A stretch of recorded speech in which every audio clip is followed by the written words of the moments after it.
अजय एक साहसी नौजवान था। उसने मर्चेंट नेवी ज्वाइन की थी ताकि वह दुनिया देख सके और अपने परिवार को एक बेहतर जीवन दे सके। मुंबई पोर्ट से रवाना होने से पहले उसकी मां ने उसे गले लगाकर कहा, बेटा लौटकर जरूर आना। अजय ने मुस्कुराते हुए वादा किया, लेकिन उसे नहीं पता था कि यह सफर उसकी जिंदगी का सबसे डरावना अनुभव बनने वाला है। समंदर की पहली रात जहाज समंदर के बीचों बीच पहुंच चुका था। रात को अंधेरा घना था और समंदर शांत लेकिन रहस्यमयी। अजय को पहली बार समंदर की विशालता का एहसास हुआ। वह डेक पर बैठा तारों को देख रहा था, तभी उसे दूर से कुछ हलचल सी दिखी। एक परछाई जो पानी में डूबती उतरती दिखाई दी। तूफान का आगमन तीसरे दिन अचानक मौसम ने करवट ली। तूफान आया और जहाज हिलने लगा। लहरें इतनी बड़ी थीं कि जहाज एक खिलौने की तरह डोल रहा था। अजय पहली बार डर गया। कप्तान ने चेतावनी दी, सब लोग अपनी जगह पकड़ लें, यह तूफान खतरनाक हो सकता है। जहाज का टूटना। लहरों की मार से जहाज का पिछला हिस्सा टूट गया। पानी अंदर घुसने लगा। लोगों में चीख पुकार मच गई। अजय किसी तरह लाइफ जैकेट पहनकर एक राफ्ट में कूद गया। वह अपने साथियों से अलग हो गया था। अब वह अकेला था, समंदर के बीचों बीच। अकेलापन और डर। अजय एक छोटी सी नाव में अकेला तैर रहा था। खाने का सामान खत्म हो रहा था और पानी भी सिर्फ कुछ बोतलें बची थीं। वह दिन रात एक ही दृश्य देख रहा था, नीला समंदर और नीला आसमान। अचानक एक दिन उसे दूर एक टापू दिखाई दिया। टापू की खोज। अजय किसी तरह टापू तक पहुंचा। यह टापू वीरान था, लेकिन यहां कुछ अजीब था। टापू के बीचों बीच एक पत्थर की मूर्ति थी जो एक जल राक्षस जैसी लग रही थी।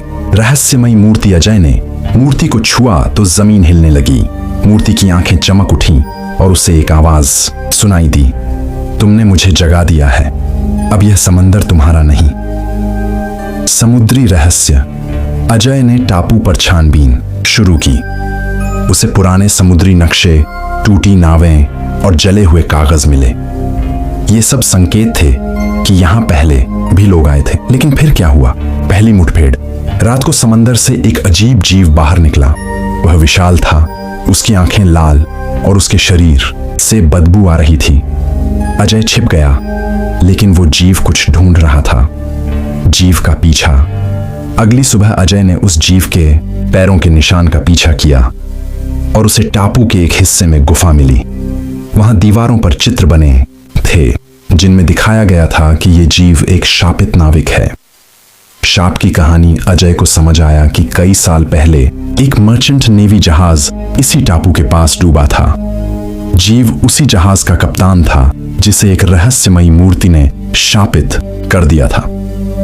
बचने की योजना। अजय ने तय किया कि वह इस शाप को खत्म करेगा और यहां से भाग निकलेगा। उसने पुरानी नाव के हिस्सों को जोड़ना शुरू किया, लेकिन उसके पास वक्त कम था। वह जीव रोज रात को आता था। दूसरी मुठभेड़। एक रात वह जीव आ गया। इस बार उसने अजय को देख लिया। अजय ने आग जलाकर उसे डराने की कोशिश की। कुछ देर बाद वह जीव डरकर पीछे हट गया। शायद वह आग से डरता था। आग और आशा। अजय ने टापू पर कई जगह मशालें लगाई। अब वह रात को सुरक्षित महसूस करता था। उसके पास नाव भी तैयार होने लगी थी। लेकिन एक तूफान फिर आने वाला था। तूफान की दूसरी आंधी। समंदर फिर से बिफर उठा। लहरें टापू तक आ रही थीं। अजय की बनाई नाव बह गई। उसने फिर से सब कुछ जीरो से शुरू किया, लेकिन अब वह हार मानने को तैयार नहीं था। एक अजनबी की दस्तक। एक दिन टापू पर एक और नाव पहुंची। उस पर एक बूढ़ा आदमी था। उसने बताया कि वह भी मर्चेंट नेवी से था और पिछले 10 सालों से यहां कैद है। उसका नाम विक्रम था। विक्रम की मदद। अजय और विक्रम ने मिलकर एक मजबूत नाव बनाई। विक्रम ने बताया कि मूर्ति को समुद्र में वापस फेंकना होगा, तभी जीव मुक्त होगा और टापू का श्राप भी टूटेगा। अंतिम युद्ध। अजय और विक्रम ने मूर्ति को उठाया और समुद्र में ले जाने लगे। तभी वह जीव आ गया। एक भयंकर लड़ाई हुई। आग, पत्थर और होशियारी से अजय ने अंत में मूर्ति को समुद्र में फेंक दिया। मुक्ति और विदाई। जैसे ही मूर्ति समुद्र में गिरी, एक रोशनी फैली। और जीव तड़पकर समंदर में डूब गया। टापू की जमीन हिलने लगी और वो फिर सामान्य हो गया। विक्रम भावुक था, अब हम आजाद हैं। घर वापसी नाव चल पड़ी। कई दिन के बाद वे लोग एक पोर्ट तक पहुंचे। अजय ने फोन कर के मां को बताया, मां मैं लौट आया हूं। उसकी आंखों में आंसू थे, लेकिन चेहरे पर मुस्कान। वह अब सिर्फ एक नाविक नहीं था, बल्कि एक योद्धा था जिसने समंदर से लड़ाई लड़ी थी।